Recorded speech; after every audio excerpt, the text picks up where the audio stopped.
What's going on, everybody? Welcome to Live with Lauren and Bryan. Welcome to the show. Hello. Everybody's having a good weekend. Happy full moon in Sagittarius. Woo, yeah, full moon. Full moon in Saggy. That was a fun full moon. I thought that was a pretty fun full moon, at least. It was decently eventful around town. Yeah, even when I went to the grocery store today, I still saw I don't know, it was like a bicycle or pulled over. Oh, bicycle is pulled over. Yeah, I mean, he looked like maybe, I don't know, like you get drunk bicycling. Maybe he was like partying, and I don't know. Might have got him. Oh, there's the chat. Okay, I was like, where Yeah, is we're trying to it? get the chat. So I know, because we're like different setup. Hi guys, hello. Hope everybody's doing well.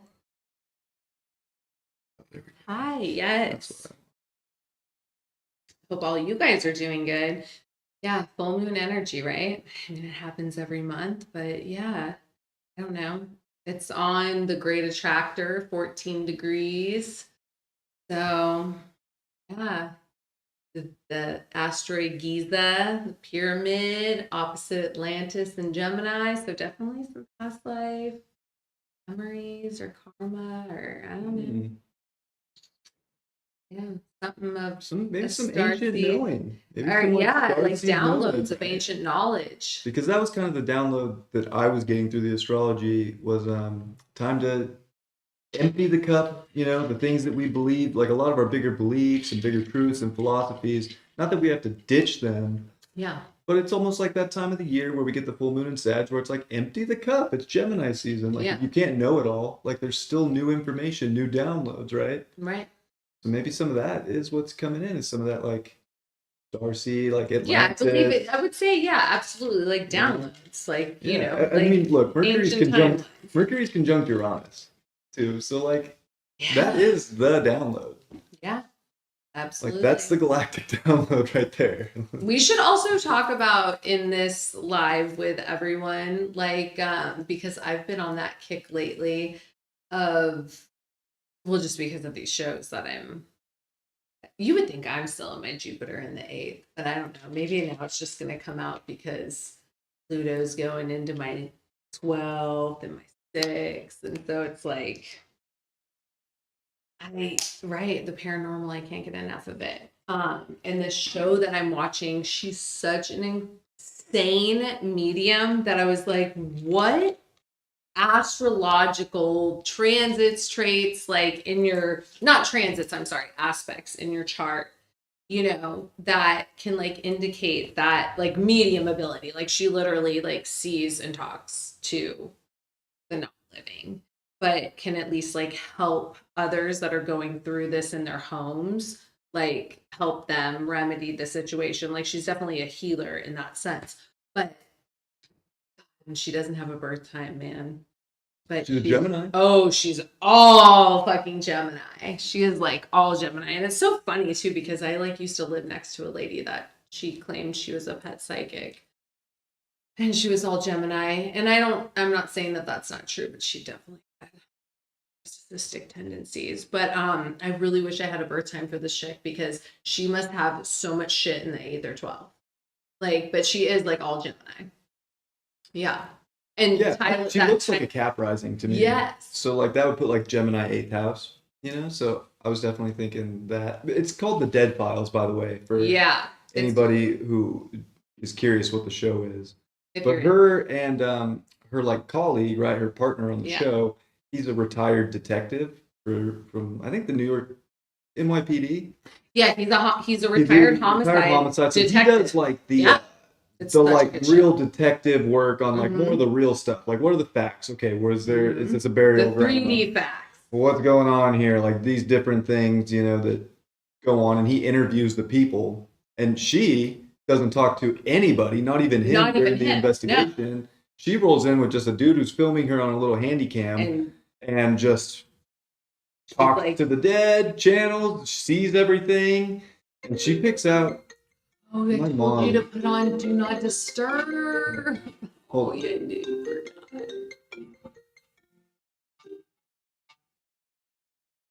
I'm so sorry. I can't talk right now. I'm doing a live. I love you. I'll call you back right when we're done. Okay? We love you. Sorry. Bye, Sterling. He's upset. Oh my gosh, babe, we forgot to put it on Do Not Disturb because the only people that are going to call us are going to be your mom or my Mothers, man. Mothers. Like... Aries, Gemini. I know. Try and do something. I told my mom we're doing a live, so she I guess that's why Cancer opposes Capricorn. You know, there's always family trying to stop you when you're trying to do some work or something. Hey, thinking about you. I'm just kidding. Yeah. I'd already talked to them once today too, so it's like. I know, but he's. Well, let's finish what we were saying, and then we can tell them that. But the show is called Death Files. It's on Discovery Plus. Yes, just as Bryan was saying, he's a retired homicide detective. She is a psychic medium. Like, she literally, they don't communicate or talk to each other. Like, he does his investigation, she does hers, and then at the end they come together with the family, and she will tell them what she saw, what's in their home, everything, and he will add it up with the facts that she saw, and it always adds up. It's like, that's why I love that show, because it's literally 3D 5D coming together, and it's, yeah, she's got a gift. Like, and even these people, it's just so crazy that she's saying that a lot of these homes, you know, that like have this energy, you know, whether it's residual energy or because it's attached to them or whatever, she's like, there's always one person in the home that's a sensitive or that's like a psychic empath. And like, these people are just like, oh, I just assume everybody's like that because I do feel these things. And she's like, no, you're a medium. That's why they're coming. Like, that's why you're experiencing this energy, because they want to like be helped to cross over, or yeah, they're here to like, you know, harm you. And she tells you what to do. But yeah, basically she says like these people that are getting attacked, it's almost like because they repress their ability, they're scared of it, and that makes it worse. That makes it worse. It's almost like the spirit world kind of picks on them, like, because they're vulnerable. You know, you see, you know, you feel me. Yeah. Hey. Yeah. They're kind of, yeah, it's very tricky. I mean, some of it's sinister, a lot of it's trickster activity. Well, no, and the one that I watched yesterday, oh, it's on Discovery Plus. It's on the Discovery Channel. I don't know. We have the app Discovery Plus, and it's called Dead Files. But it just like, that's what I love about it, is because it is a homicide detective and a psychic medium. But she was saying that this one that had a haunting, she was like, you can get rid of like the dark entity that's here. But she's like, literally was like, you and your son, the dad and the son, she's like, you have been, you're being abducted. Like, there's these interdimensional beings that are coming in, and there's nothing you can do for that. Like, you, and because they're like, we can move. And she's like, no, that's not how it works. And so that was very interesting. But a lot of the times she tells them, my team will come in, clear the home, get a shaman. Like, she does like give them, but it's just, it's wild. It's wild. It's so wild. It's like, wild. You're not even, yeah. So but I do, she said that it's because a lot of them are repressing their abilities, and that even if they're scared of them, they need to somewhat embrace them or put boundaries around them, protective boundaries, like of, you know, just psychic boundaries. And being like respectful, obviously, on both ends. But yeah. So well, I mean, very interesting show.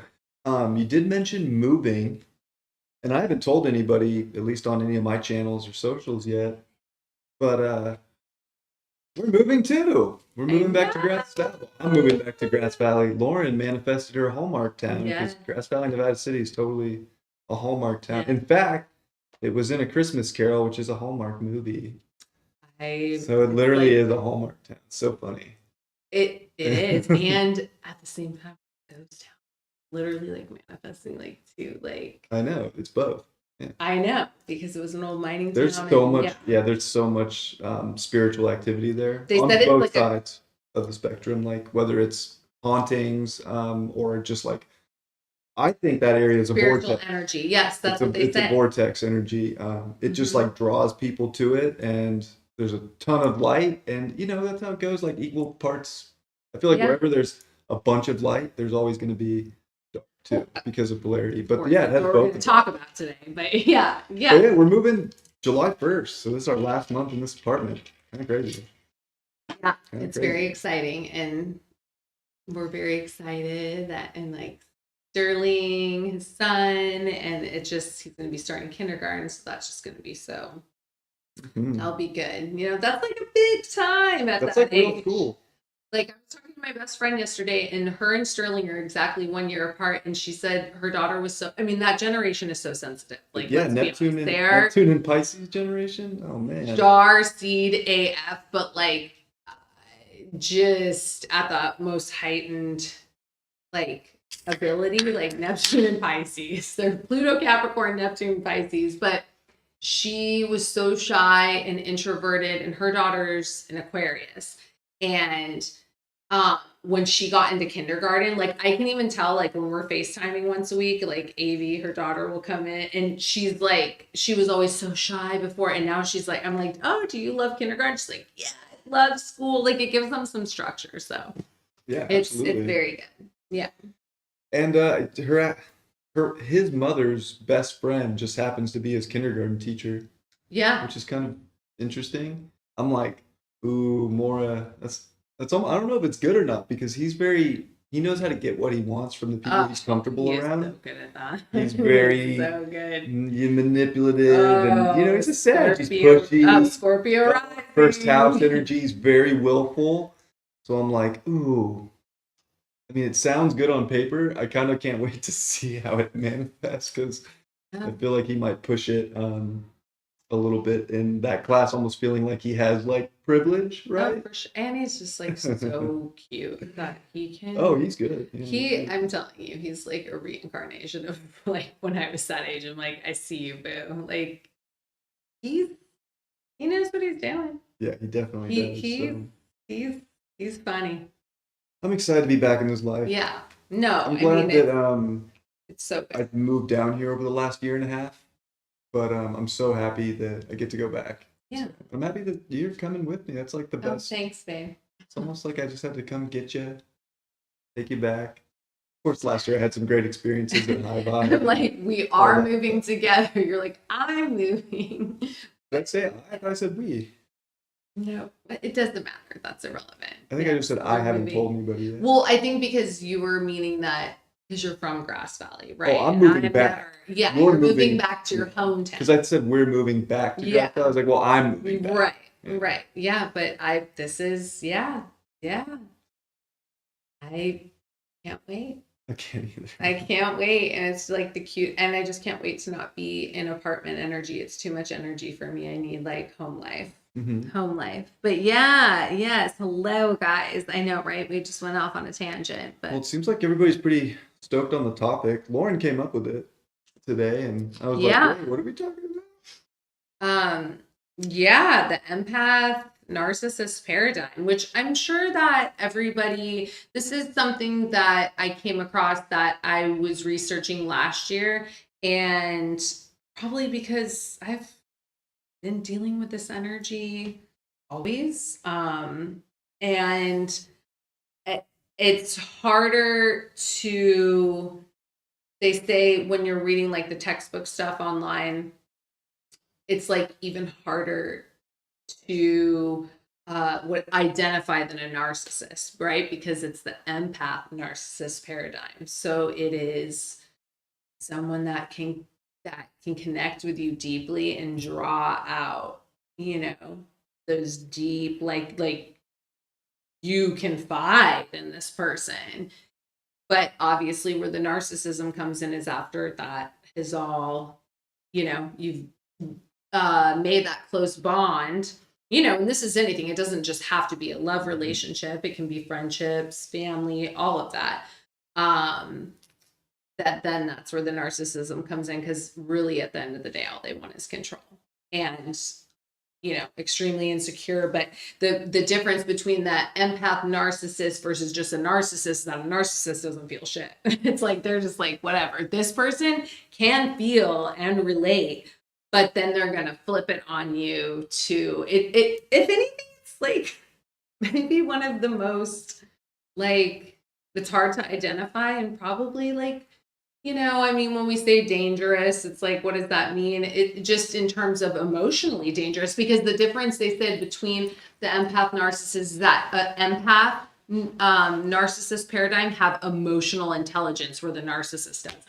So when you have that emotional intelligence and you can like get in there and get people to open up to you, and it's just like, yeah, that Pluto, give me more. But then the gaslighting comes and they're very self-critical of themselves. They have very low self-esteem. And I'm sure that we've all encountered that type of individual. It's like, being in this community,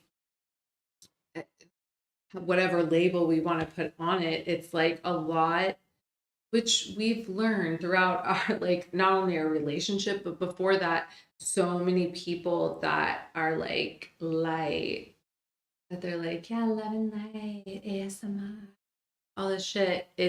They're really, not.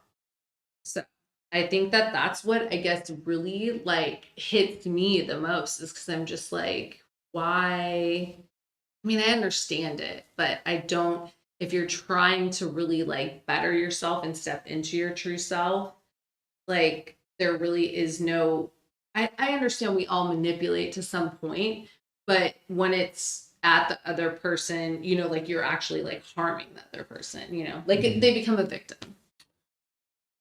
Yeah. Would you say that these people are doing it knowingly? Like this, would you say that this kind of trait in somebody, or do you think they're conscious of it? Or do you think maybe it's a repression of their own dark energy?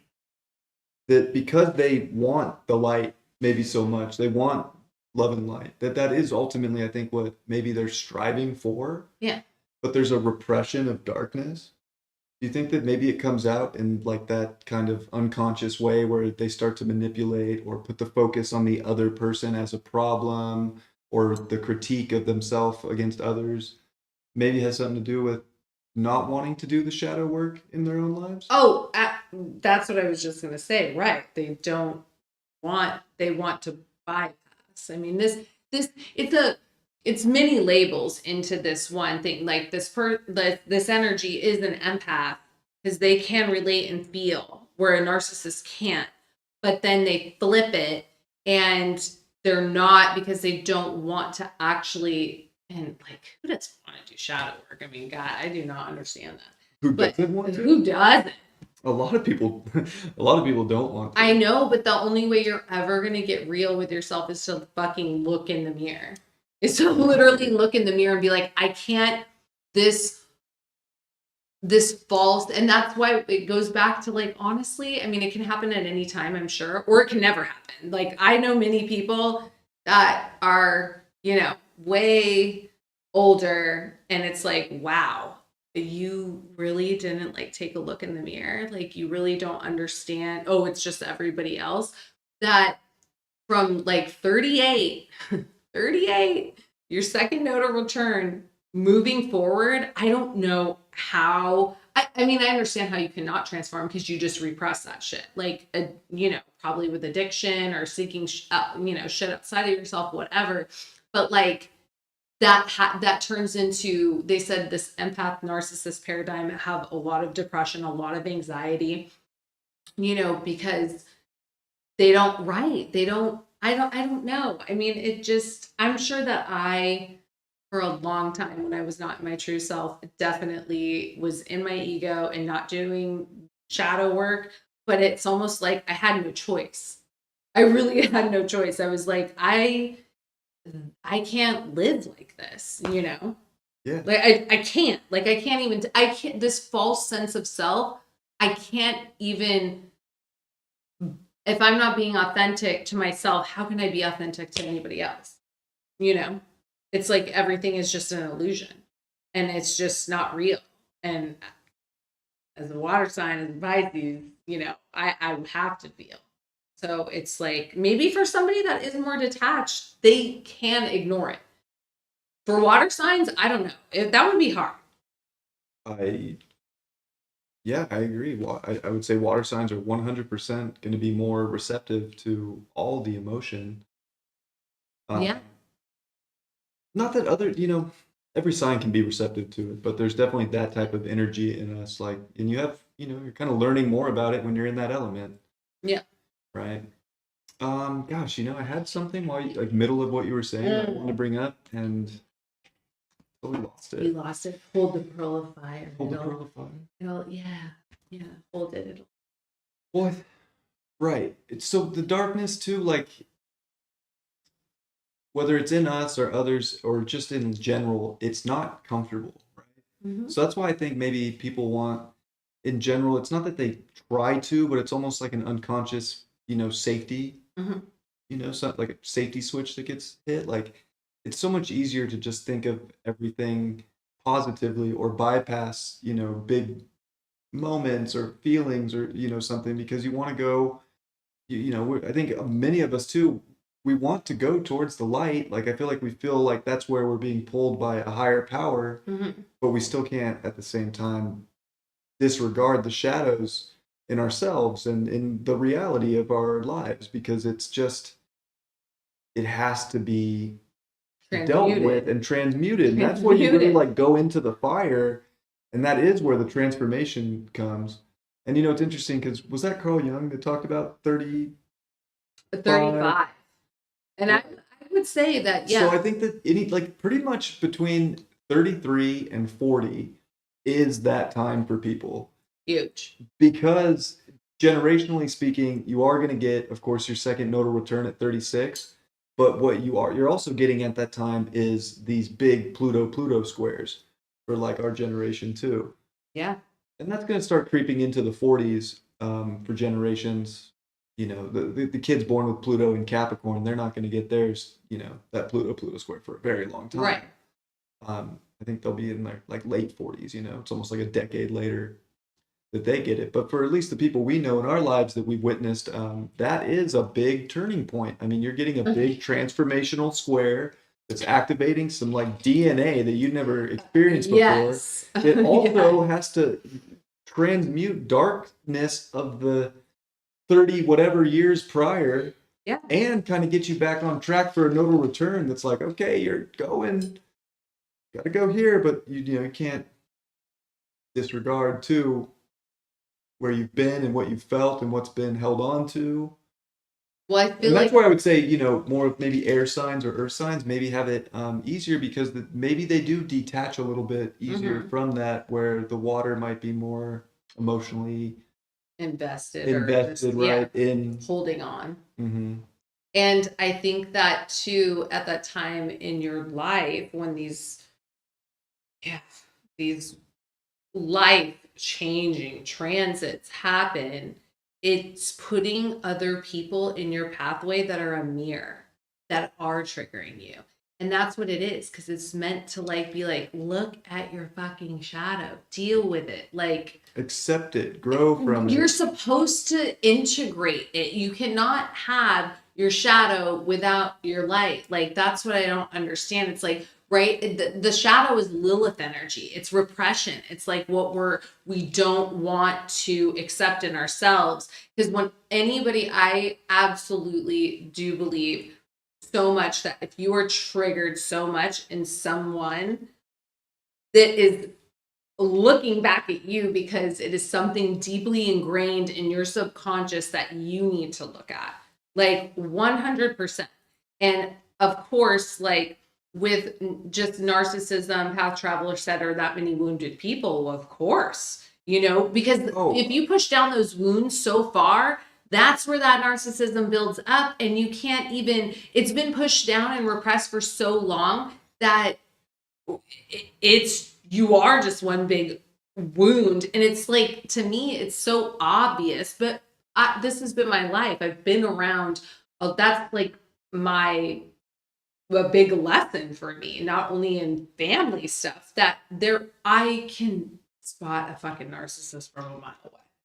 Like, right? And so I think that I'm also here to help others that can't, like, that are like, no, that person, I can tell when people have a good soul too, and that their soul is light, but like they don't know how to integrate it fully in this reality. But and then when there's people that you're just like, no, like, no, I do not resonate with that energy, and I hope you can transform, but I don't know, because that's another thing. Like, not everybody is meant to go through that whole, like, Anema's transforming process. Like, that's just not part of their journey. They're not meant to do that. Right. They're meant to trigger. Like, you have to have that. Yes. And that's a hard one for a lot of people too, because they're like, oh, I'm, going back to the twin flame paradigm. I'm gonna wait and they're gonna figure it out, and like they just need to heal. And it's like, possibly, but really, are you gonna be working on yourself with anything? And that's another thing too, is like, are there that many wounded people? I mean, look, Chiron is in our chart somewhere. Every human is wounded, right? So it's not even like, are wounded people common? It's like we all incarnated into life with wounds. There's no escaping it. Yeah. I don't really know if there's such thing as anybody that is 100% healed, or we all are. I feel like, look, healing is a lifelong journey. Lifelong. And it's part of almost our growth, maybe our enlightenment, certain things that each one of us experiences. But I would have a hard time believing that any one person, no matter how amazing they might look on camera, or what the books they've written, or whatever, I would have a really hard time believing that they don't have a single shadow going on in their life, or they're not always trying to learn more about themselves or heal some kind of a wound, right? So, I mean, I would say everybody's, wounded, but does that mean that they're a narcissist? No. Not every person not every narcissism is just a weapon. That's how I see it. I'm like, it's literally a weapon. It's more of a defense mechanism. Yeah, right? and a narcissist is so fucking insecure that it's like, right, that it's terrible that you have to like go through these things with people, but it's just like, at the end of the day, they just really they don't understand self-love, which again, for everybody, I feel like self-love is a lifelong journey, just like healing. Like, we all have our own Chiron that we have to work on, and that is our wound. Whatever house, whatever sign, that is your wound that you fucking need to. And if you've got fucked up Chiron shit with somebody, like, it is meant to be, sure, worked out, but I mean, at some point it's like, okay, I gotta go do this journey on my own. That's why, like, Chiron is, when I was first getting into astrology, of course I never paid attention to Chiron, and it's like, everybody should fucking be talking about Chiron, because when that gets hit, or you have that with somebody else, that is felt. I don't care how many amazing placements you have, if you have fucked up Chiron shit, oh my God, it's karmic. It's going to be hard. And yes, it's there to heal, but one person it can't be one sided. It cannot just be doing the work. That's why Chiron also equals pain, but it also equals transformation. Yes. And I've noticed with Chiron relationships, where there's heavy Chiron in the relationship, they either go one or two ways, right? They're either extremely healing towards each other, and maybe that's because it brings up triggers for both people's Chirons, and they work through it, and they grow, and they learn from it, and they gain a lot of wisdom, because Chiron has lots and lots of wisdom. Absolutely. So these people, work together and get through the wounds together through triggering each other in many ways. Yeah. But still, there's like the acceptance, kind of like Churiklo. Yeah. The balance of that. Yeah, they're divine. They are a divine partner that nobody talks about either. Like 100%. If somebody has Chiron conjunct Churiklo, So it's how well you can like accept the other, other person's wounds. Because sometimes another person's wounds are like our biggest trigger. Yes. And that's where the Chiron relationships on the other spectrum are just like, no. no. I'm not ready to heal that. I'm not ready to look at that part of myself. I'm not ready to deal with it. And I really don't like being around you because you just amplify that. Like, it's insane. I don't like it. So Chiron's very important. Absolutely. I've had a Chiron North node with someone, and I've had a Chiron South node with someone, and none of it is easy, but I will tell you that at least with the Chiron North node, like there was this understanding of like, or not even understanding, it was just an energy of like, it's unconditional. And it was really like this respect, even though there's still pain and there's still wounds. And Chiron South node, it was like a constant, like, there's an understanding, but it's like both people can't, like, because that's just past life shit. You know what I mean? That is major past life karma that is meant to be worked out, but one person is going to be so, one person's going to really feel like they have to like put in more than the other, but I guess that could be with like any South node, planet or whatever, but just because it's Chiron, so it's a wound. It is literally like that. The South Node owner has done something fucked up to the Chiron owner, and even though the Chiron owner might feel comfortable and express, it kind of like an empath narcissist paradigm. Chiron South Node, they can feel comfortable, and they can, and that South Node person can draw out. I think the South Node person is a catalyst for healing. Very. From probably a past life connection. Yeah. But a big like catalyst kind of, that's maybe what they're here to really teach that person is how to heal. Yeah. It might not be how you want to be taught how to heal. Right. It might not be fun. Of course. It could also be, again, a soul that like really did come in to help heal you. And it could be compassionate. Of course. And it could be unconditional. So it can go, there's no one size fits all for this stuff. But it's someone, that South Node person came in for a purpose to. Yes. The soul contract for healing, whether you like it or not. Right. Right. And Chiron is in anybody's chart the biggest wound that in ourselves, just in ourselves, even not even with other people or synastry, it's like that we have to deal with. I would say Chiron and people that like work on that wound in their life.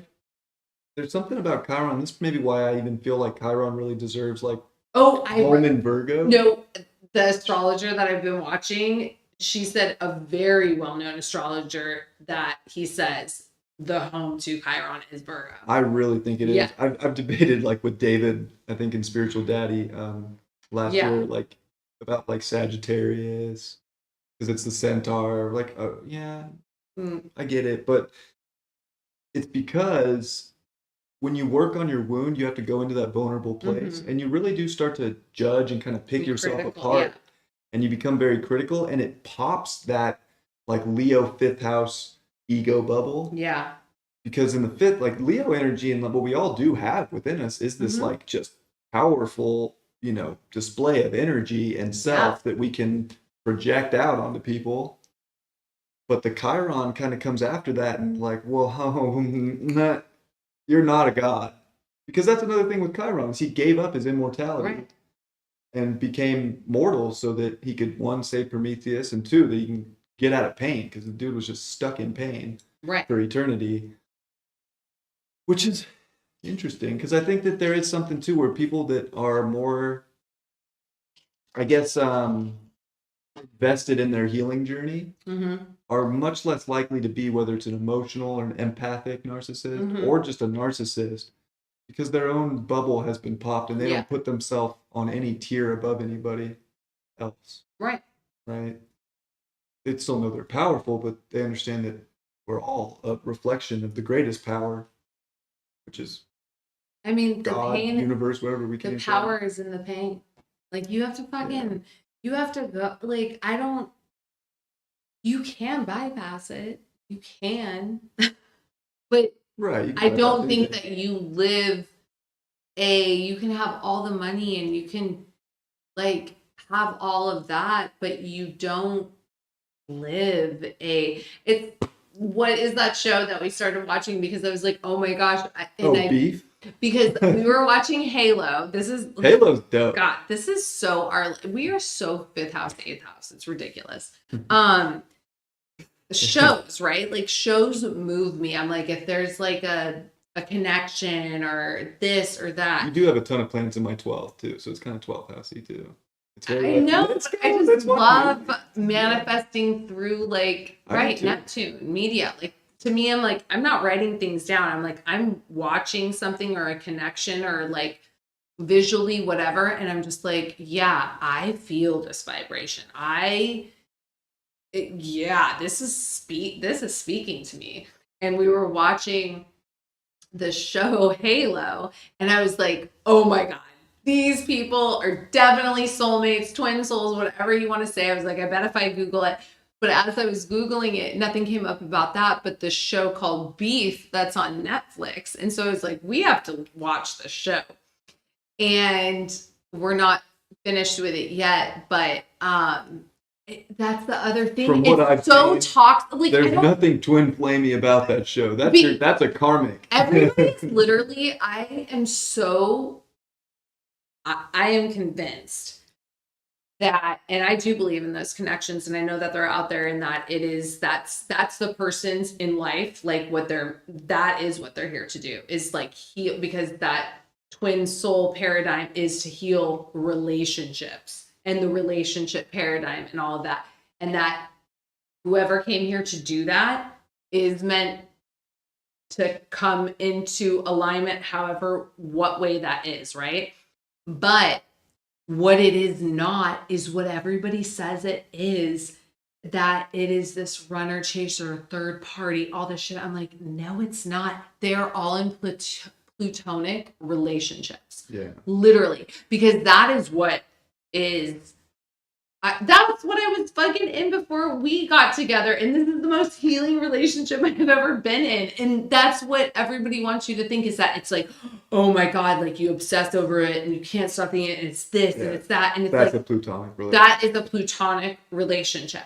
So everybody that is like that is coining these things, especially like with this show, which the show is good. I mean, it's kind of funny. It's like dark comedy or whatever, which I'm not really into, but it is showing how that two people, like the one that has everything and yet she's not fulfilled, but she's got, but on paper and on screen, it's like, oh my gosh, she has such a great life and she is not fucking fulfilled or happy. Right. And the other guy at all. Broke, not happy with his life either, but they're opposite scales. One has money and a career and is popular, and the other one doesn't have much and works his ass off and hates his life too. So they're both in the same position but different social classes, right? Right. But what's interesting is when they do start to get in their beef, because the show's called Beef. All of a sudden it brings them both to life. Like it gives them a sense of life, and it starts to. They hate, it's like a hate thing, like a despise, and they want to just constantly mess with each other, and they're doing like really childish pranks, and it's a little ridiculous, I'll be honest. But the point is that there is something about that relationship, and I think it's very karmic Plutonian, because it is transforming them and giving them life. Now, if they're going to fall in love in this show, they might. I mean, I guess it looks like it could be. We haven't finished yet. And well, they said it ended very weird because the crow connotation, I had to go down a rabbit hole with that, because in this show they have like that probably people don't pay attention to, but we do, because like, right, the crows and the ravens were like, wait, what's that in the show? They have this, it is a very 3D show with very 5D synchronicities in it. Like the guy obviously who made it that's what he was going for. It has a lot of spiritual yes. It has a lot of spiritual stuff in it, actually. No, and it is a different show, because it's not like this like fantasy, like this could be actual like real life, but it is interesting, the synchronicity of it, that with the husband and like all that. And I think that that's why people are saying that it's like this twin soul thing, because they're like, you have to be in a third party. It's like, if anything, that's not what a twin soul would be. Like, that's weird. That is just so weird that that's what people tell people. Like, that's why I said when Neptune goes into Aries, what is going to happen to that whole, like... And look, it's very possible that you have to be with your plutonic partner, of course, or your karmic partner before a twin flame. 100%. For sure. I feel like whatever the transformation is that comes from either one of those is very important. But to think that like your like divine union has to come through a third party situation, right, is very weird to me. And that this lady that I've been, and listen, nobody can tell you that what you feel is real or fake or whatever. So I'm always very discerning of anything that I watch that has like the twin flame label. But this astrologer that, because I feel like, again, nothing's coincidence, it's all synchronicity. Like if I get like this, if I'm like wanting to watch something, I'm guided to it for a reason. And then I'm like, do I resonate with this? Yes or no? But she's like saying, I've always said, like, they'll be like twin flames or twin souls or whatever are not karmic. If anything, they would be one of the most karmic, right? Mm-hmm. Like past life, many past lives that you have to like work out. And she says the same thing. And it's like, but what it's not is one-sided. And somebody forcing like, oh, I saw this synchronicity, so did you, or whatever. It's like, no, it is a telepathic bond. So if anything, there would be a lot of Mercury shit going on that it would just be like, right, yeah, like I felt that in whatever way that is. You know, you're not constantly forcing it or feeding it to somebody to like let them think that like I'm the awake twin and I'm trying to wake you up. That's more of that what, like empathic narcissist quality, like right. That you it's like putting you on a savior platform, right? Like, right. I'm here to save you. Right, and that's not what weird. Even but Zoe was asking like what's a plutonic partner? Doesn't get it. Zane. Well, it's a lot of things. Like it's very obsessive to begin with. It's an intense partner. There can be such a magnetic attraction in the beginning. Be sexually. I mean, it could be like it's so like needing. It's sadomasochism. So like very sadomasochistic. That 100%. Like where one person almost likes the pain that the relationship causes and kind of like needs that, and the other person, you know, has the power to like dish it out, and somehow they, you know, it's almost like they talk about or you hear, or maybe you've experienced in your life, like breakup sex or makeup sex. Like that's a plutonic relationship. Like when you guys fight and get mad at each other just so that you can smash back together and have that intimate moment. It's built around that kind of energy. There has to be intensity in all areas of the relationship. This lady said that the movie that describes a plutonic relationship, which I haven't seen it, which is funny because I mean I will watch it now. It's such an old movie, so I don't even know if most people in the chat will even know what this is. But maybe some, is 9.5 Weeks with Kim Basinger and Mickey Rourke. And she's like, that is what a plutonic relationship is. And so then I had to go down a rabbit hole and read the synopsis. And I was like, oh, yeah, that's what this is. And like sex is used as a weapon. So because it's so intense, you confuse sex with love. Right. Like when people like hold out sex. Or you have to do something if you want to get this. I'm not going to give you my love. It's very Lilith unless you do what I ask you to do, or you do what I want you to do. Then you can have this. Yes, Path Traveler. Okay, so you know, yes.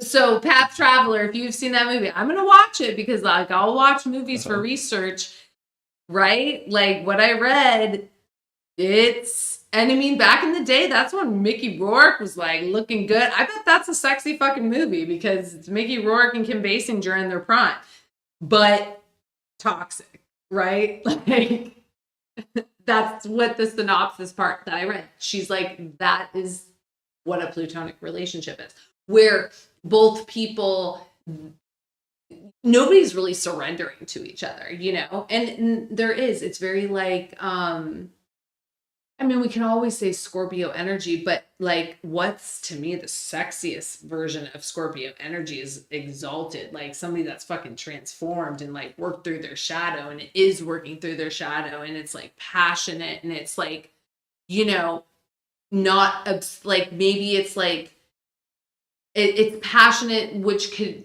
go into obsession about what it, like the life that it's created and its partner and all of that, like that it doesn't want to go out and seek anything else outside of it. But the dark side of Scorpio is like, right, we're gonna go and fucking seek and seek and seek until, you know, we're just in the, and it's kind of like, right, like the crazy Pluto and Persephone, right? How actually Hades, Pluto, he did not go and rape her and do all this shit. He was the one out of all of them. That's a fucking twin flame story. Yeah. And that's crazy because a lot of times people think like Hades drug her down to the underworld. No.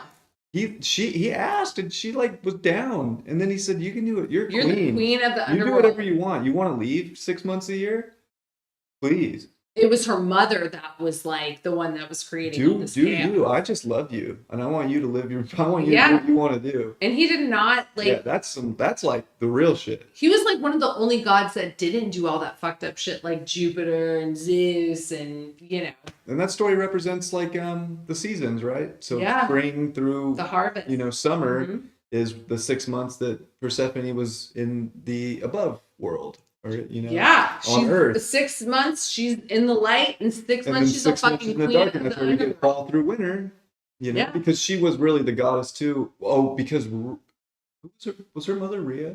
No. Demeter. Because Demeter was the goddess of fertility, and Demeter would get so upset, right? Because everything died when Persephone would go to the underworld, so she wouldn't be fruitful and produce for the land. And then when Persephone would come back.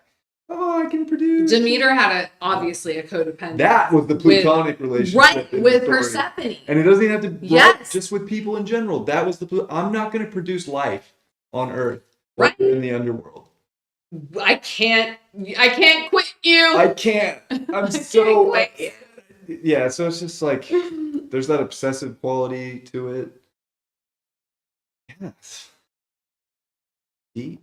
Yeah, no, Hades and Persephone is fucking, but like on a deck that I have, it has them. It's like divine partners. Like, well, it's not a divine partner deck, but it has like them, the divine partners, all as like the major arcana.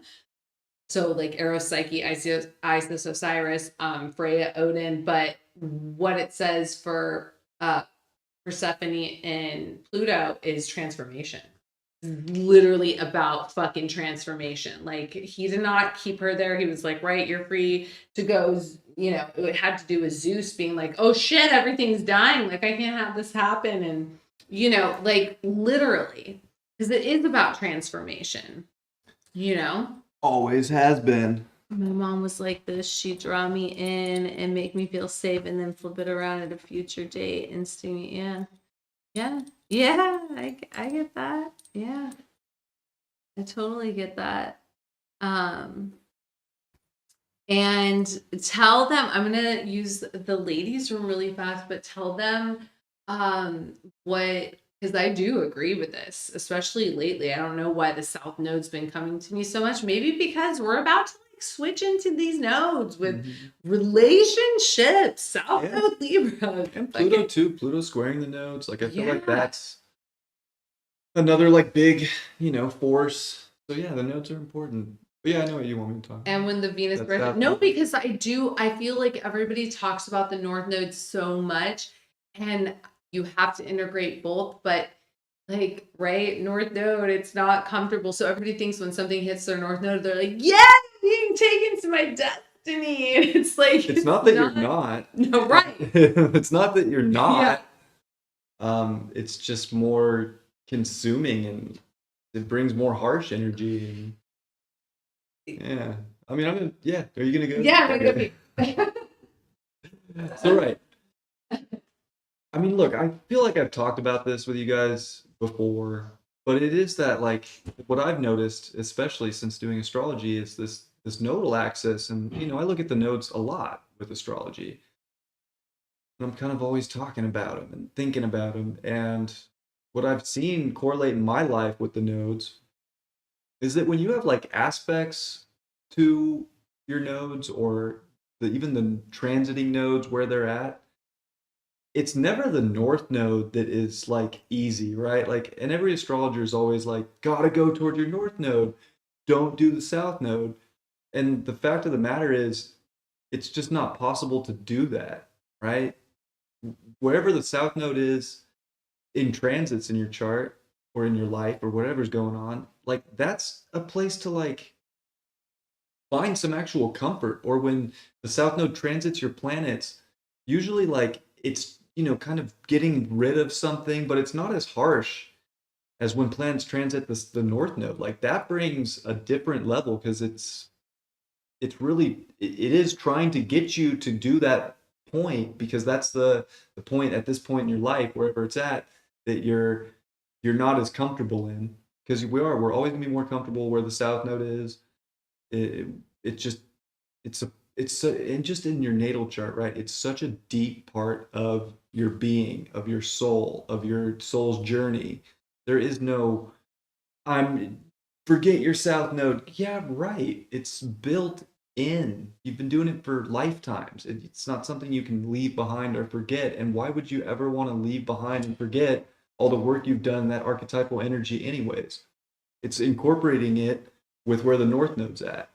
And that's why when we get transits to our north node, or the north node transiting some spot in our chart it hasn't been in a long time, it's hard to go there. And we can't just be all in that at the same time either, because it's just too much. It feels like we're just over consuming it, and it doesn't feel like it's nurturing. It doesn't feel like it's helping. It's just hard, right? So, not that we don't want to do it. Like, we want to go into this with an open mind about all these situations, and not just get so stagnant on like, do it or don't do it, right? But it's like, get in, learn, and then also we also have to come back to what we feel comfortable at too. It's always going to be a balance, and a little bit of a mixture there. Alyssa. But yeah, the north node is just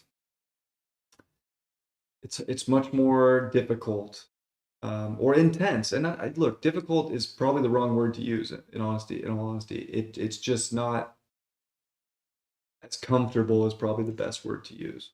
But that's the thing too, is that's where we grow, right? We talk about that all the time. When things aren't comfortable and we push through that, and we get through it, and we learn and we experience, that's where we grow. That's where we're doing our north node. The south node's just kind of like things that we already know getting brought up. And then we can kind of like also make decisions based on our north node, or where the north node is, or the planet around these things, of how to do that, how to do it what you already know better, right? And go into, get out of the comfort a little bit, go into the uncomfortable, but then find happy medium, and not like just forget about one or the other. Comment on the chat, but congrats, Alyssa. Congrats, Alyssa. Yeah, I love you, girl. A future projector. What happened with Alyssa? Alyssa's the one. You know who Alyssa is, babe. She left me a message the other day. I know, but she's having a baby. Oh no, I was looking for that. I didn't see it. Hey guys, I'm late, but this is a good conversation. My kid is going to be born in November, and her south node will be conjunct my Mars. Yeah, because Alyssa is a Libra. Are you Virgo rising, Alyssa? I can't remember, but I know that we're both projectors, and yeah, she's a vibe. She's amazing. Congratulations. Yeah. She's got a lot of, Alyssa's going through a lot of crazy transits right now. Pluto's square, her moon's in Scorpio. I do know that. She's got a moon in, Yes, she does, because Pluto is squaring that. Yeah, because I was like, wait, would Pluto be squaring that? Yeah, no, she's double Libra Scorpio sign. Yeah. Yeah. So yeah, get it, girl. But yeah, no, Alyssa's hilarious. Alyssa is an amazing astrologer and has an amazing gift. But yeah, we love you, girl. Yeah. And Gale Flames, I went and got I got more Gail said The South Node will be conjunct her Mars. No, where did she say she is? Yeah, the South Node of your child is conjunct your Mars. That's a very deep soul connection. And you're going to kind of really help them get an identity and an ego and drive in this life. And you're going to kind of help them really like shape what they do and a lot of their ego. So you're going to be a very big role, as most parents are in their children's life, but there'll be a pretty strong bond there. Also, potential for that for the child with the Mars there to be a little, there could be anger stuff that comes up, right? Or like willpower, so things you might have to deal with, but that's kids, right? We all got to deal with figuring that stuff out.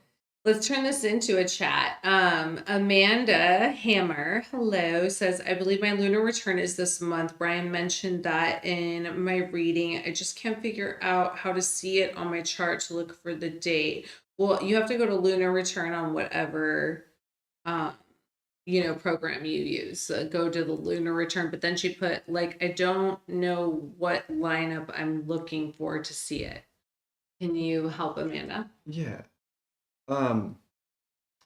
Your moon, whatever degree and minute it's at in your chart, every month when the moon comes back to that degree, minute, second in your chart, that's your lunar return.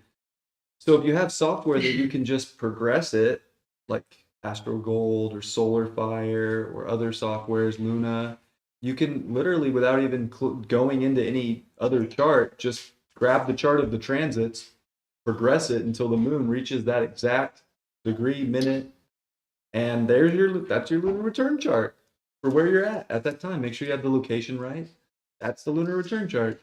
If you have software too, or on astro.com, you go into like the extended chart selection place, and under chart types, you just go to lunar return chart, and it knows where your moon is, and it'll just calculate to the next one. So very, very easy once I guess you know the formula, but it's just your moon at the degree and minute when you were born. Every month, it's going to come back through that degree and minute snapshot. There's your lunar return. There's your chart of the month. Hope that answers your question. I mean, Jesus drank wine, Gail and Zoe, so absolutely. Get it, girls. Get those wafers out in that wine. Get that wafer in that wine. Wafers? And your DMT pen if you have it. Sagittarius full moon? That's definitely like a blast off full moon. Like, that's a vision quest full moon. I bet a lot of people in the world went on some vision quest. In their Oh, with, acid, mushrooms, DMT, ayahuasca. I bet there was a lot of ceremonies going on this weekend somewhere. I mean, the only Sag I have is Neptune and Uranus. I guess two very blast off planets, but they're on opposite. It's 0 Uranus and then 24 Neptune. So if they're not, it's my Uranus. Yeah, I mean, no. No, it's not. It's close. I know. Ish, but no. Yeah, even right. And honestly, it wouldn't be, in my opinion, either a terrible time to do ceremony like that or to go into that space. One, Jupiter rules acid trips or mushroom trips. Like Jupiter rules trips of any kind, psychic. I mean, babe, you should talk about the Libra full. You were when you talk about that Libra full moon with you, it's you're explaining it like a ritual. That was just a synchronicity, right? No, but it was like it was a moment for you, and I love like meeting your friend and him, vibing in Grass Valley talking about it. But like, yeah, you went on a journey on that Libra full moon. I mean, that was like 2020. Yeah, I'll tell that story. I just want to say too that like right, Jupiter rules the trips. Yeah. Right? So in Sag and then Jupiter North Node, like we're all on a journey for more, like to quest for more knowledge. Absolutely.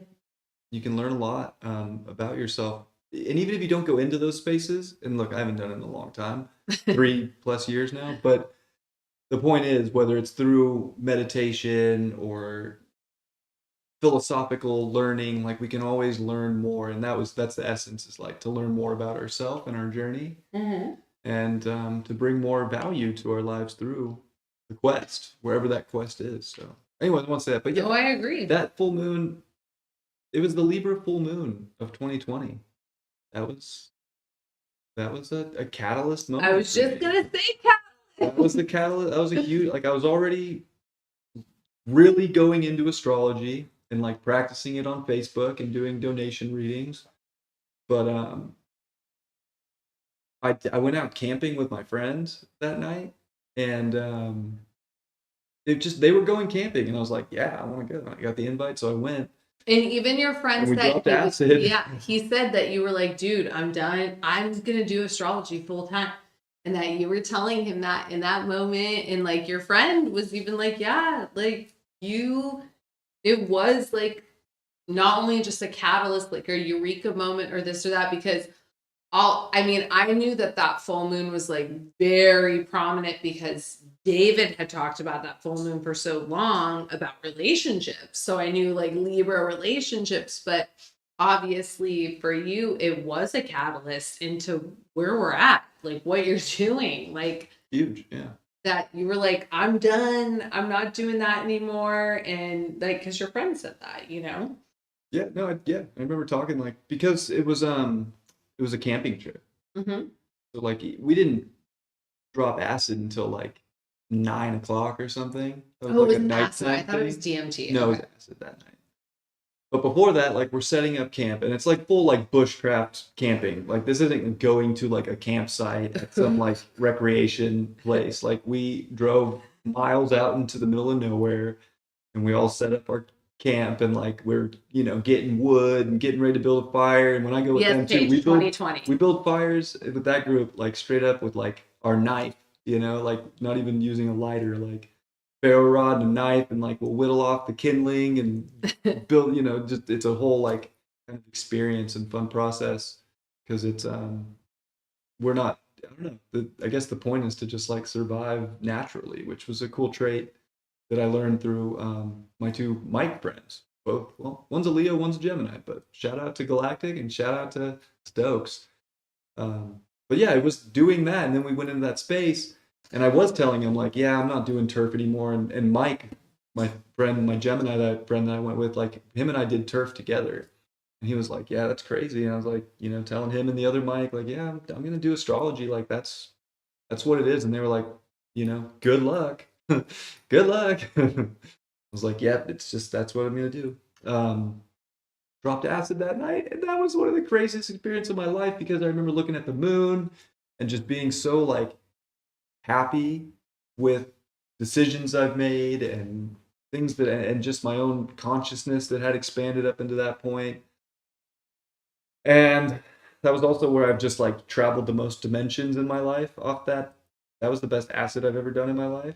Not that I'm a huge like acid head by any means throughout my life, but yeah, you said definitely you have dabbled like a handful. Probably like 6 or 7 times in my life. Like, never like consistently, always after, I don't know, just random times.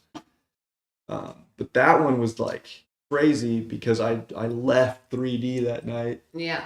And just went into like what felt like, I don't know, probably somewhere around like 8th or 9th dimension. Yeah. Because everything was just frequency and energy. So we were sitting around this campfire, and there was probably like 7 of us there, and everybody was kind of talking, kind of giving their own like, philosophies on life or spirituality. And I came back a little bit, enough to be in that like frequency stage where it was dark, but I could just see like these almost, they weren't like stick figures, but it was kind of like energetic stick figures, but it was more like electric energy charged through everybody. But as I was sitting where I was sitting and watching everybody talk from that perspective, I would watch like, right, somebody would talk and I could hear them talk, but the frequency was all I saw.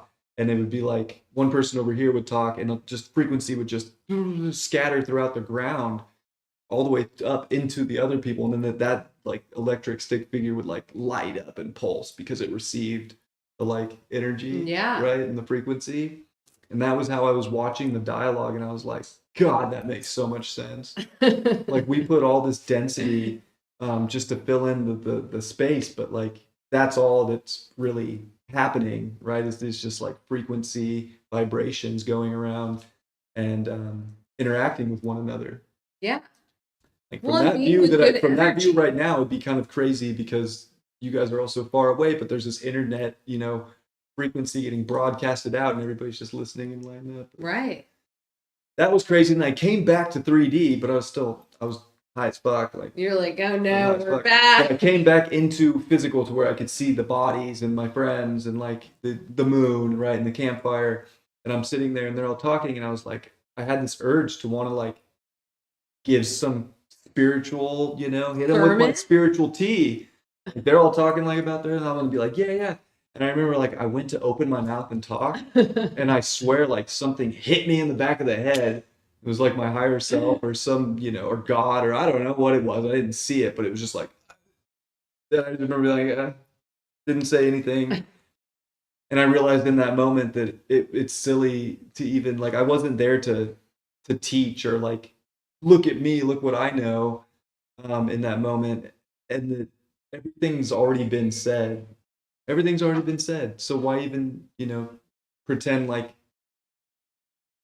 I need to say it? It was kind of interesting. I do see the value in communicating information, though. That's not what I'm saying with this. But in that moment, I wasn't there to speak, or to try to look like I know what I'm doing. I was just there to be and to witness and to feel everything. So it was a profound moment in my life. I'll never forget it. I can tell you that much. And Lauren's always cracking up when that story gets brought up. I do believe I bring it up because it is. It's not that it was. It was an profound moment for you that I feel like, right, for being real here, like you should share stuff like that because it that's important. And you know, like that you remember those catalyst moments. It was just a big moment, yeah. And even like with this show that we're only one, gosh, I love that you found us a show, babe. You found us a show. Manifest, which I'm sure many people have watched because it's been out for a long time. It's been for a long time. That's just crazy though. I came out here last night when Lauren was asleep, and I was like, oh, I'll give this show a shot. It looks like it's popular and people like it. Damn. Yeah, this first episode, I'm like, okay, I can get into this. But you were saying that what did you resonate with in the first episode? The date of that full moon was like end of March or early April of 2020. I don't remember the exact date, to be honest with you. I don't remember little details like that. I think I'm so bad at like remembering an exact date in my life. I'm so quick to move. Wasn't it in March? I think it was in March. The end of March 2020 or early April. One of the two. Oh, I remember. Listen, I remember that full moon too. So when David was talking about Destined Times, that was one full moon that, you know, for people, whether it was downloads or people, places, things, or shit coming in. It was 2020 of 2019. 2019 here. Yeah, Jupiter and Sag was such a Jupiter and Sag was, man, that was wild. I was wild in 2019. I was waking up very much like spiritually, but I also didn't really give a fuck. Yeah. Like there was like zero fucks given. I was like, yeah, I'm waking up to something bigger. I started caring less about things, but Yeah. it was just, I don't know. I was just having fun. Like if I want to have fun, I would just go have fun. I was definitely waking up. My wake up was in 2018, but I would say that that's when like, but also that's too. Neptune was right on my sun. Jupiter was in Sag, and it was like, let's go. This energy. But I will tell you, 2019 was amazing. It was. And then I saw all the karmic stuff play out through 2020 and 2021 from 2019. But it was, I mean, yeah, Jupiter in its home sign. How can you beat that? It was Jupiter in Sag was a completely different vibe from Jupiter in Pisces that we just experienced last year. Because I really do feel like I know that it's at home in Pisces and Sag, but Sag is just that like break free, right? Like I'm getting whatever. I'm getting out of here. I'm doing this, I'm doing that. Whereas Pisces is more inward. Like it's so like it's not shadow, but it's like literally, you know, it's the 12th house, fucking 12th house. So it's different than the 9th house. Hi Lana. Hello everybody. Mine was on a Libra full moon. It was awesome. Yeah. I remember that there was it was March of 2019 that there was a full moon, and that was definitely a faded moon that brought stuff in. And I'm pretty sure I could be wrong. I don't know. I'd have to Google it, and my phone's up here, but 2020, yeah, was definitely a vibe. I mean, 2020 is when obviously Jupiter was in Capricorn. Yeah. Near that full moon was the best year for seeds starting in May. Yeah. Yeah, it's so crazy because it's like looking back, it was such a vibe, and it was so like, right, I'm like, gosh, I want that energy again. But knowing all the karma that did come within that year, that obviously we all needed to go through, I needed to go through, and all of that, it's like, yeah, okay, I've learned those lessons, and I'm good. I mean, Jupiter is in my 9th right now. So even though it's in Taurus, it's still in my 9th. So it is a Jupiter Sag vibe, but I mean, we're moving, not that we're like moving across. I don't believe I'll ever move across the country, but you know, my life is You so mentioned yachted, that I have no idea. to me this morning, and I thought it was very interesting that you were moving into a new home with your Jupiter in the 4th, but then Jupiter's also in my 9th, Yeah. and like I'm moving back, Yeah. Too. So like has that like travel move quality to Like it. we were manifesting, and I think that just when it happened, I wasn't like, every time I've moved, I've been like, yeah, let's go. And like, because I feel like I was escaping something, I finally feel like I'm not. Like, it's such a grounded move where I'm not escaping anything, where I'm like, yeah, I mean, I know we're not leaving for a month, but I've already got boxes, and your mom loves that. Virgo rising. She's like, Lauren. Months go by so fast. I can't even believe it's June, And we have to like enjoy. I'm so grateful that we're here where we're at and like enjoy it. But honestly, like the weather has been ever since December. Like, tell me global warming. It's kind of crazy. Ever since we moved into this apartment, we've seen the sun, which we live in like one of the sunniest places in the world. I know.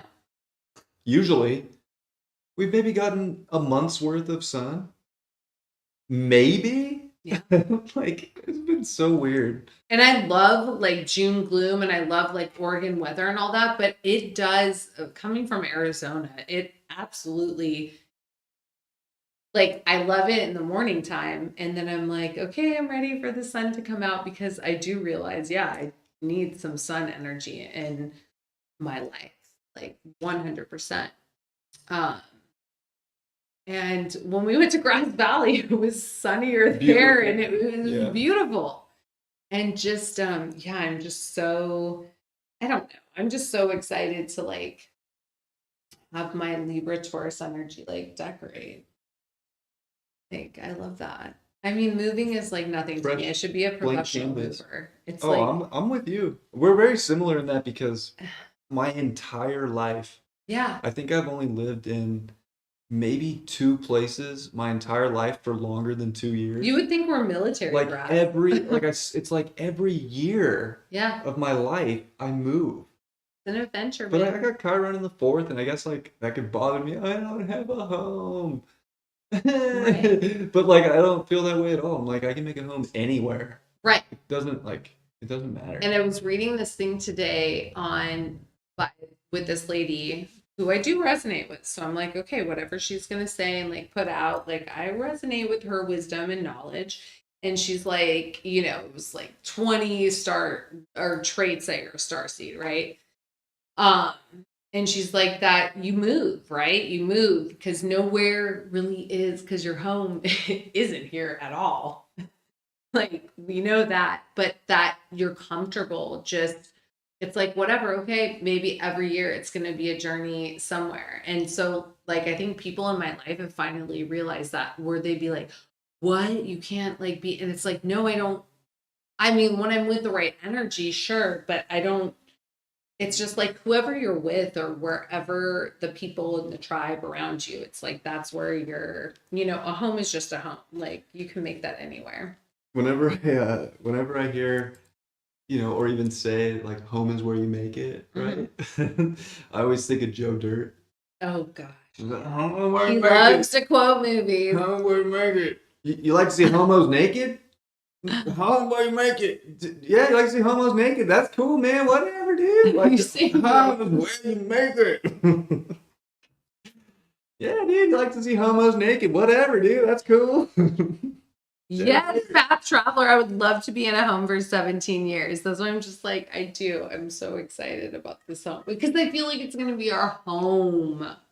Yeah, it's cool. We have a lot of like privacy there, Like, I don't care about the renting, owning thing. I've owned homes and like, I actually feel like that paradigm's like dying. Like, I just feel like it is like our home. And even when the guy's like, you can like rent it out to more people because of the rooms, it's like, what? Oh, it's yeah, so funny, right. too. It's so funny. The landlord is the kid I went to school with. It just happens to be named Bryan. Yeah. So funny. It's like, huh. I never really thought I'd see you again. And here you are. I know. You're my landlord. No, cool. And that's what I think the synchronicity, because like when I met with his dad, I was just like, God, this guy's so cool. Like, I don't know. I mean, it all brings you, and I feel like it is a spiritual just like all of your friends, Zane, Everett, Rochelle, Zane's, Jen, like they're just so, everybody is like open-minded and like has their own thing going on and just like not like I don't feel any like judgment from anybody, Yeah, it's interesting living here for the last year and a half in Orange County. Didn't really make any friends. Like, I mean, David was my friend. Yeah, of course. I mean, I made like I had David, I met you, we were friends when we first met, of course. Erica, like people I like worked with became friends, or that I saw every day, or my roommate Bryan. He's a friend, but like in terms of like actually having like friends or like homies or like you like really like, I don't know. It was really, I don't know why it just didn't seem like it manifested here for some reason. I think you come from a place though where you are meant to be. But that's the thing is up there. I just feel like everybody wants, like there's just such a it's very community, very friend oriented. Like people want to be around people. Yeah. Where it's almost down here. It's more. It's almost like down here. People are just always around people. Where they're like, I just want to be away from people. Yeah. And not always. I'm sure there's plenty of groups around here, people that connect all the time. We've had some amazing people. Just my perspective. Yeah. It just didn't. And like we've gone out with a couple of people and like had like gone out to dinner and stuff, but it never really manifested into like you know, like homie friend, like, you know, right, where you're stay in just, touch. it's Yeah. almost like, it's like everything has to be scheduled and like all of this, where it's just like, let's just go do, because I think that that's our vibe. Like, we're not big, we love to be in our space. Mhm. You know what I mean? But I do love that we're going to be in a place that we can like have people over and have like his friends and guests on the show, because all of your friends are like, have something to add to like what we're, you know, like they're all evolving or are evolved, or I don't know. It's just like a very small, becoming from such a big city. I've always known that that's not like who I am in my soul. Like, I'm like, I like the Good Witch, like literally that show, The Good Witch. I'm like, I want to have like this cute witchy boutique with clothes and like doing my midheaven, but also my, you know, North Node in the 12th house of just like talking to you guys, knowledge and wisdom and all that, and just sharing energy, really. It's like, I'm not trying to school anybody. We're just exchanging energy, like with anybody. Like, I love going places and just sitting and like hearing people's conversation. Like, I just want to like float around and just, but I'm always, with all that Libra in me, I love to network though too. Like, I do love to meet. And it's cool. We're a People. 5-minute walk from like Oh, the heart of it's the downtown best. Nevada City, It's which like, is like a pretty poppin' environment. Like, there's a lot of people, there's a lot of stuff going on. It'd be yeah, fun. and Path I'm Traveler stoked. says that's when you know the move is right. 100%. I mean, it's just like, I was telling Bryan this today, because this is a revelation that I have had, is that I like my Uranus opposite Uranus, when that happens, is going to be so different. I'm going to be like wanting to bake cakes and like pack lunches for Sterling or whatever, like that kind of stuff. Not where I'm like, oh my God, I have to escape, because that's been my whole life. Well, that's actually an interesting thing, right? Because for you, that is probably liberating. Very. And Because I feel probably like that's who I more am. comforting, or more, yeah, it's more, right, more of who you are. And that's like the Yeah. Uranus opposition. It kind of forces you to be more of who you are. That, going into like whatever, like all that, like you just said, that is like a rebel moment from the previous years of your Right. life. Like, my whole life has Kind of been crazy. so wild and like this Uranus energy that I'm like, so it's not even about being excited. I'm like, I just feel like, okay, I'm connected with the right energy, when this is always what I knew when we were talking about yods, and how you said that people with yods feel like something's missing, right? But they also know that there's like this bigger thing outside of them. And it's like, right, that I am like a nurturer and want to like, right. I am like a 60s housewife. I'm not even fucking joking. Like, I love that, right? As being of service.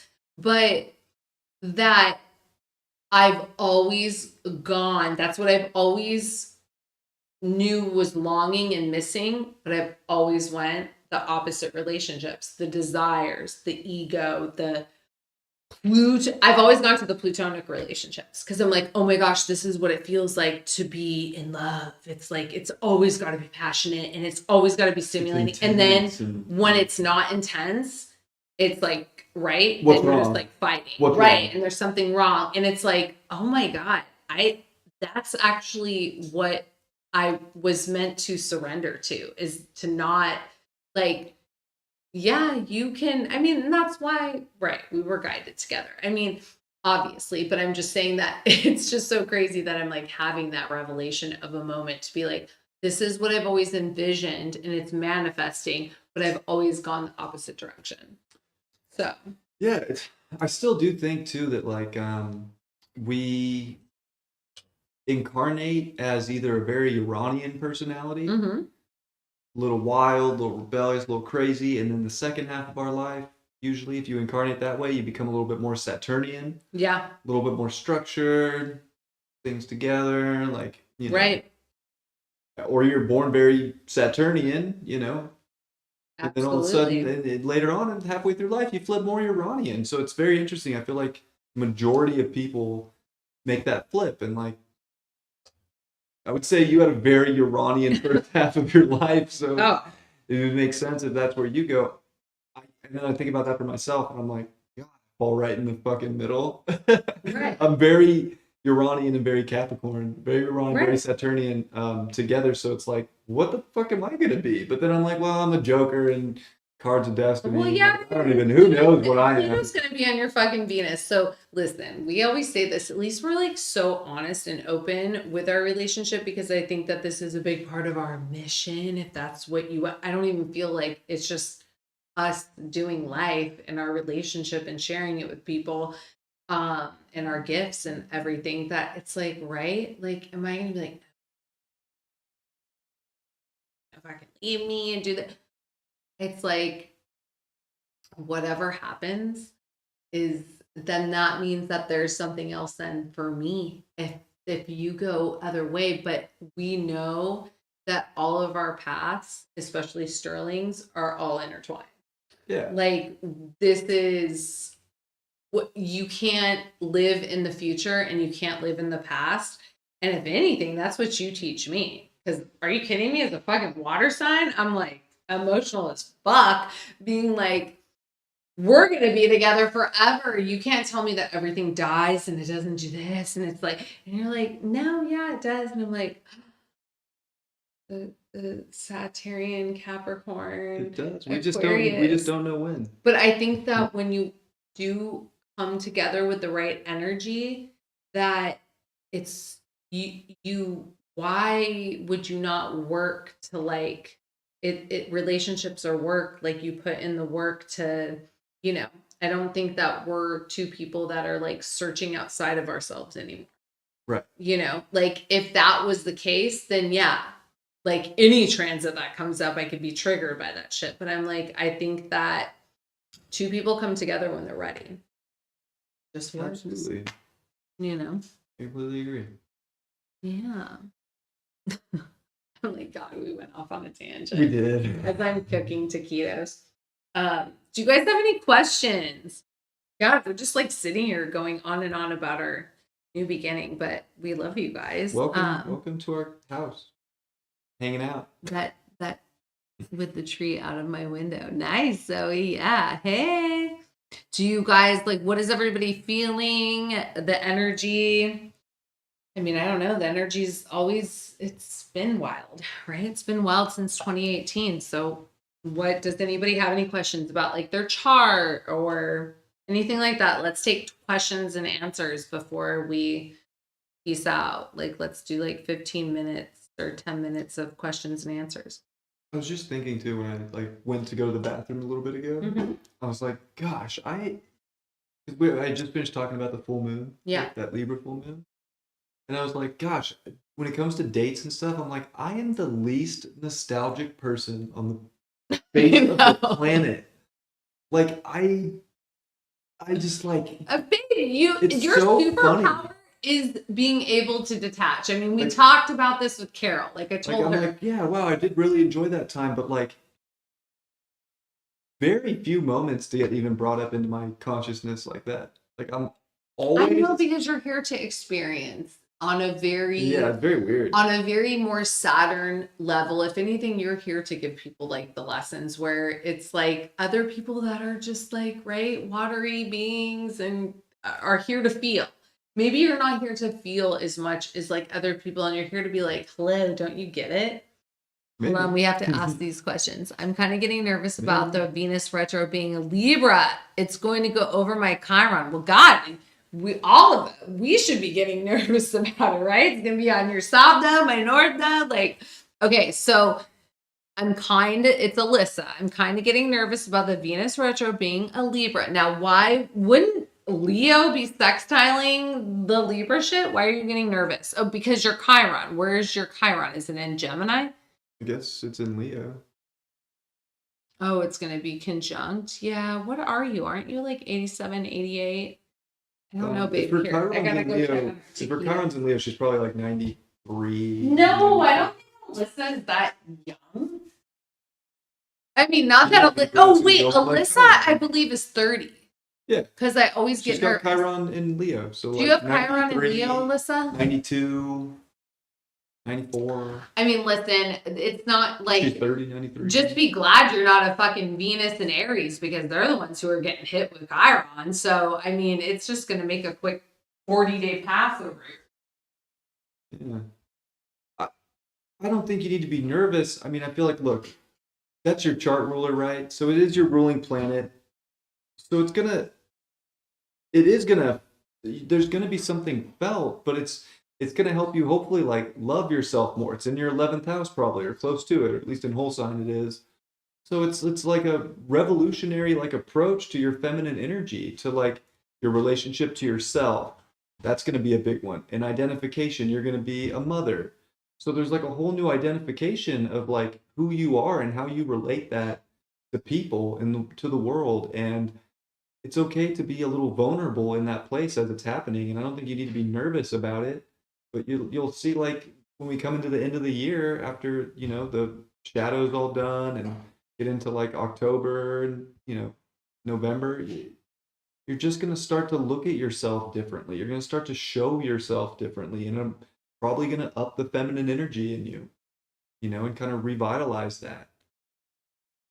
Also, the masculine energy too. It's kind of funny. I feel like for you, that's going to be very like, it's on your Chiron, so it's very healing. It's going to help you, I think, show yourself more, present yourself, like shine, some of the Leo qualities too. So I think, for you, when all said and done, you're going to be really happy, with this retrograde. You're going to go through a healing moment that's going to help you kind of reinvent yourself into the person that you want to show yourself and connect to others and relate to others. So, that's my opinion.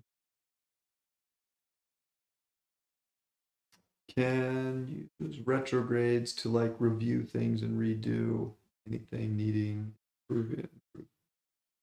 Yeah, I mean, retrogrades are it's a great opportunity to reflect, It's not, maybe that involves redoing, but like it's a reflection on a lot of your unique creative power that you show the world, for you, Alyssa, at least in your 11th in Leo. And just it being in Leo for the collective, that's a lot of it too. And it's like we can take a minute to kind of like get off stage so that we can almost like create our craft in our life in a more potent, powerful way that like shines brighter, right? So it might feel like energetically draining during the time a little bit, or there could be some kind of like, maybe people are trying too hard to like make an impression on others or to feel good about themselves. And in the end, you're going to realize that like you just have more potential to relate at a higher level and a more authentic level. Did you answer Paige's question or no? I don't think I saw I have a question about South Node transiting the first time of Libra rising and have 29 Pluto, my natal North Node in Gemini, and have 29 Pluto where? In Libra? I mean, I'm assuming, but Yeah. wait, she said South Node. Oh, I was like, well, just be glad it's not Pluto transiting. So South Node's coming in, or it's in her first, or coming into her first right now, and it's getting close to her Pluto, and it's going to go through her first house. Night reunion. So, I mean, this is going to be a very like empowering time for you, I feel like. Yes, Steph. Nice. North Node, where you're kind of releasing things that drag you down and where you find like a lot of your potential. And the thing is going to be about like not overdoing it or over, pushing it around other people or towards other people. You want to relate and keep things balanced and harmonious, but there could be such an intense focus on yourself and your own growth right now, that maybe you forget a little bit about what other people are feeling or thinking, so it's just going to be important to relate what you're going through and your vulnerabilities and like share that with other people. If you're in a relationship, share it with your partner, share it, with the people in your life. You don't have to do everything on your own too. And it can also be a time where you feel like maybe you have to do everything on your own. So that's going to be like the test in a way. Like, you're going to heal so much of yourself and you're going to put a lot of focus on yourself, but share what you've learned and what you put that focus on. Relate it, balance things out. Don't, be a hermit, right? You don't have to go off on some crazy, journey to prove something either. It'll also be good to be like a supporting role, to like help other people along too. At the same token.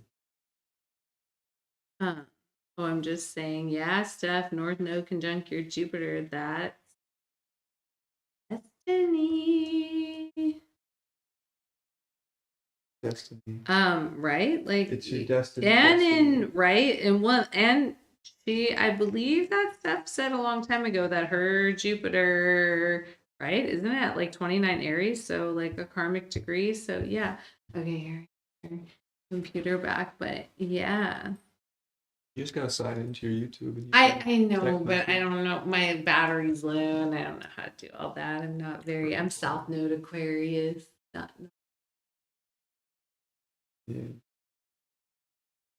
Well, do you have any? No, I don't. I was just seeing if anybody else had any questions, and that thank you so much for vibing with us and listening to, all of our new beginnings. Zip. Who knows? But yeah, she said 29 Aries. Nice. North Node Aries. Yeah, Jupiter. That's dope. North Node. Yeah. Yeah. And that's very positive, right? But can be uncomfortable because it's your North Node. It's kind of making you like learn more. And you're welcome, Paige. Venture out, experience more, Alyssa's like, do you have nodal reversals? Yeah. And yeah, we do. I know. I'm telling you that an astrologer with the nodal reversals, it's like when she's going into this whole twin thing, she's like, I always feel like that's a very positive thing to have with someone. Yeah. The nodal reversal. And the reason why I feel that way is because you help each other with the weakness in the other person's life. And like what they're not, what they're trying to learn, you help them with that. Yes. So like, look, every aspect can have its, trials and tribulations, but I think that one's a really prominent one for soul growth and like experience. Mission. And I've read some text on it where they say it's extremely challenging. Mm-hmm. I've read other text where it's positive. One person said it was like twin flamey. Well, no, that's what the lady, right. the lady thought she was like, oh, if you, and it's so, listen, like we don't need labels to our relationship. We know what our relationship is. It's very healing. It's very guided. Mm-hmm. That's why we both came together at High Five. Like it was because we were meeting each other. So we don't need to put labels on it.